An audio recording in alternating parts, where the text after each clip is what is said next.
রে জনম ভরে আমার মাগো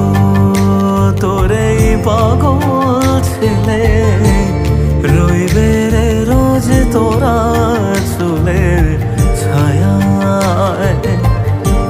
তুই নাকি মাসার বোঝনি